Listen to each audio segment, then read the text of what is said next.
Welcome back to the channel. Welcome back to another video. Today we got my 2024 Whippled F-150, and today we're going to be fixing the worst thing about this truck. Now, if you guys didn't know, these 2024 F-150s, you can get them supercharged from factory. So this one it's stage 1, but a lot of people don't know you can get a stage 1 Whipple with a warranty, or you can get a stage 1 Whipple without a warranty. Now, most people are going to be like, well, what's the difference? I think there is a little bit of a price difference. I'm not completely sure about that, so don't quote me. But other than that, there is a little bit of difference when it comes to the limiter, the speedometer. So with the warranty one, you can only go to 105 miles per hour. And the stage 1 Whipple one, so without the warranty, you can go to 135. Now, most people are like, well, I'd rather get the warranty. But when you drive this, you realize, I also thought about that. You know, I thought, okay, well, it can't be that bad. Well, how fast? This thing is so fast that, like, you get to 105 so damn quick, it literally is not fun. Now, I'm not saying you have to go to 135 every single time, but, you know what I mean? With something this fast, you hit 105 so damn quick, it's so boring. And not only that, it has a hard limiter at 105 and a soft limiter at 95. So at 95, it starts slowing down. It won't let you go all the way. And then 105, it's a hard cutoff, won't let you go anymore. But if you guys didn't know, for $450, you can actually get rid of the limiter by asking Whipple to get a recalibration on the ECU, whatever. Now, if you guys didn't know, I actually bought this truck used, and it had the Ford Performance Whipple. It had the warranted one and the limiter at 105.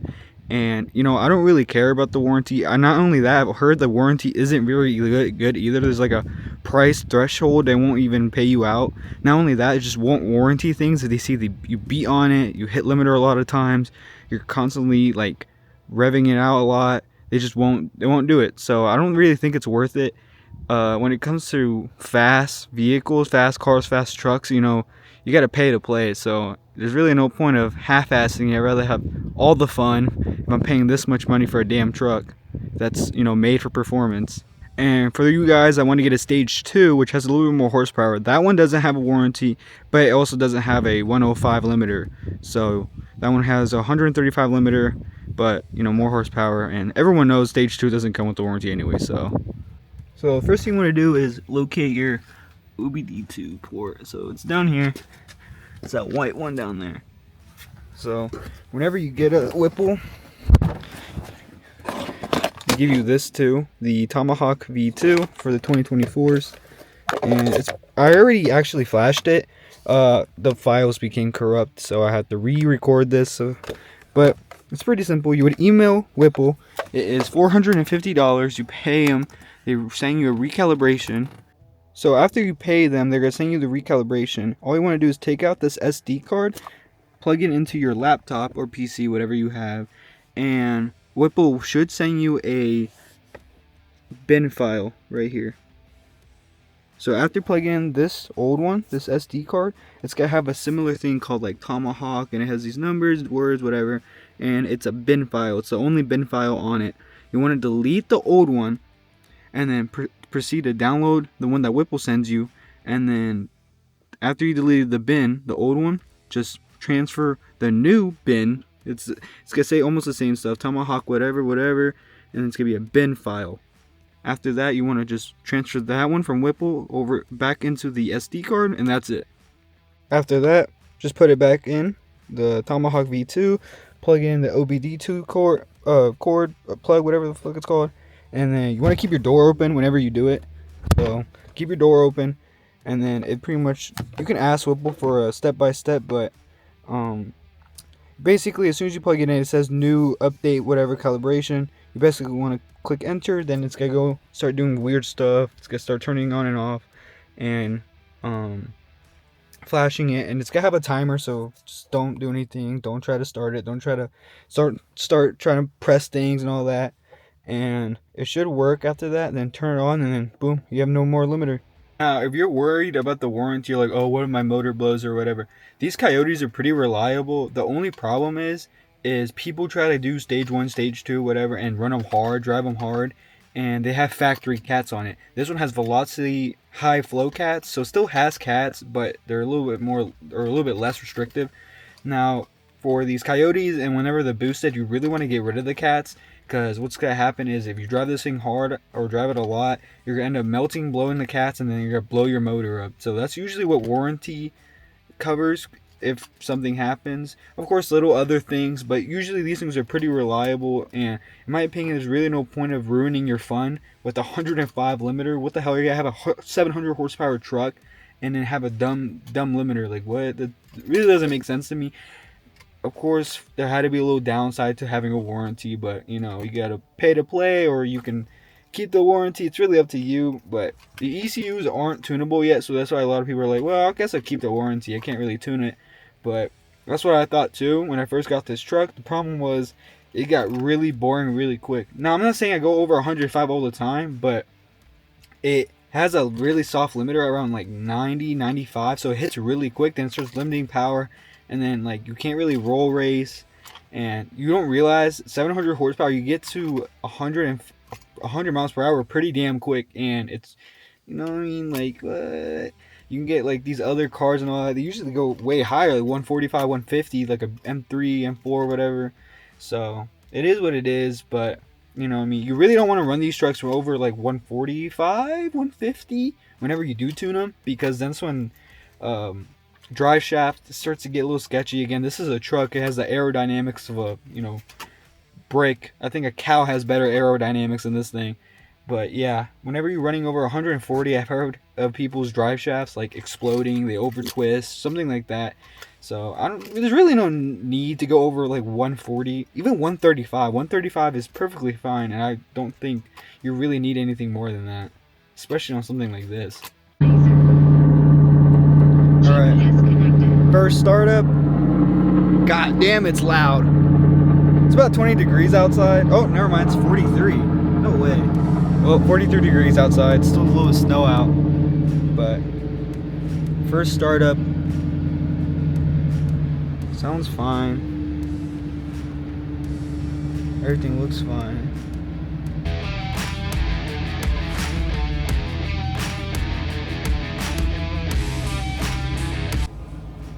Alright, I'm getting done, I just got done with those runs in Mexico.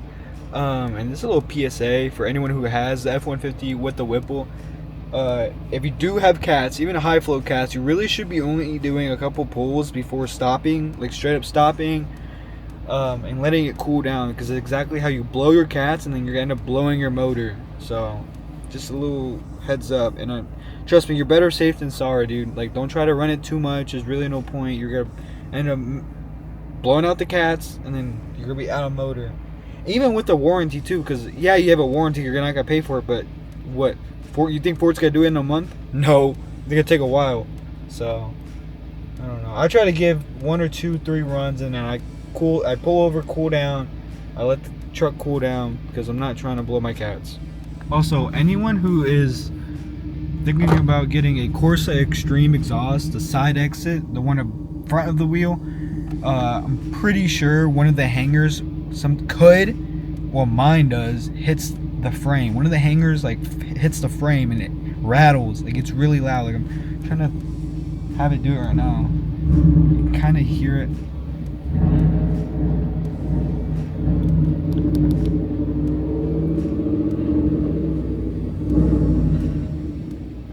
I don't know if you can hear that.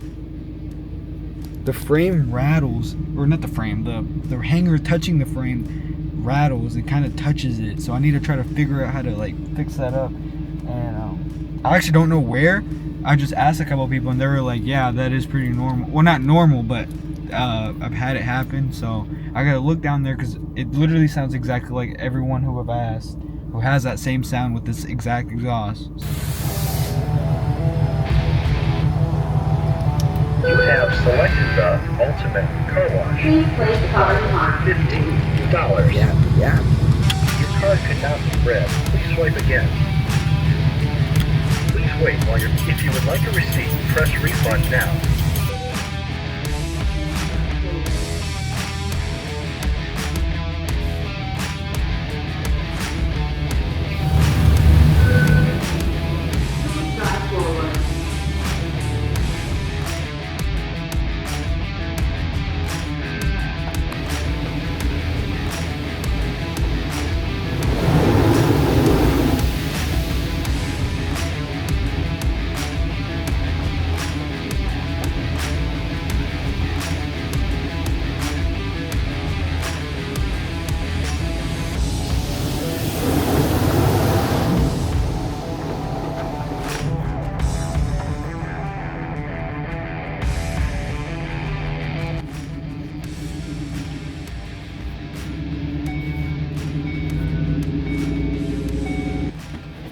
see how good I actually cleaned it.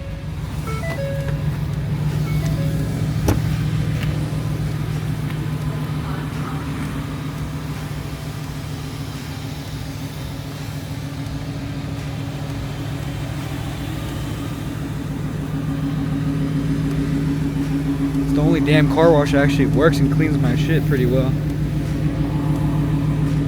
God damn, this thing looks good.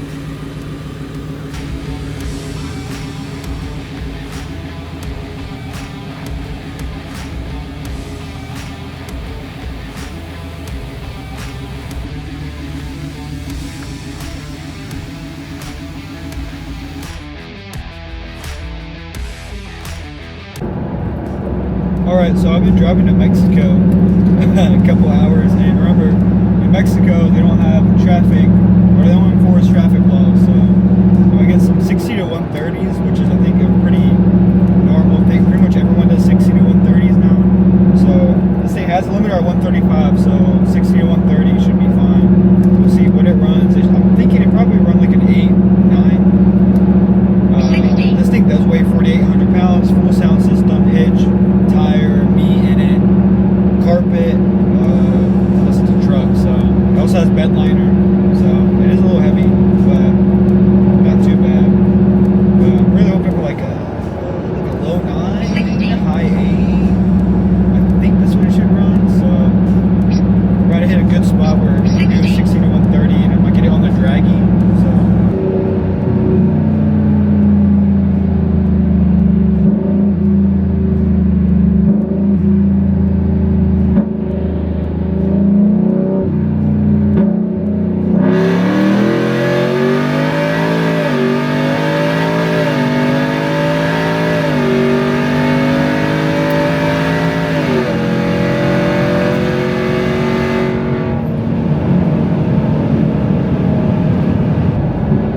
Dude, isn't that kind of slow? God damn. I can get, I mean, I do have traction control. I'm gonna turn it off though. I really don't want to do four-wheel drive. It's 130. It's a little iffy. That's a little iffy.